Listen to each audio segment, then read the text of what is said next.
నమస్కారం ఘంటారావానికి స్వాగతం. ముందుగా ప్రధానాంశాలు. దావోస్ వేదికగా రెండో రోజు రాష్ట్రానికి భారీగా పెట్టుబడులు. మూసీ పునరుజ్జీవంలో భాగస్వామ్యం అవుతామన్న టాటా గ్రూప్. పునర్విభజన ముందు చేపట్టిన ప్రాజెక్టుల కేటాయింపులను సాధిద్దాం. కేంద్రంతో జరిగే భేటీలో ఏపీపై ఒత్తిడి తేవాలని నీటిపారుదల శాఖ నిర్ణయం. ఏపీలోని నంద్యాల జిల్లాలో ప్రైవేటు బస్సును ఢీకొన్న లారీ. మంటల్లో 2 వాహనాలు దగ్ధం, 3 దుర్మరణం.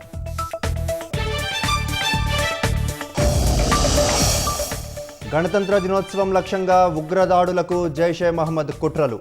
2626 అనే కోడ్ పెట్టుకున్నట్లు గుర్తించిన నిఘా వర్గాలు. గ్రీన్లాండ్ను యాజమాన్య హక్కుతో తీసుకోవాలనుకుంటున్నాం. అమెరికా భద్రత కోసం నాటో అనుమతి ఇవ్వాల్సిందేనన్న ట్రంప్.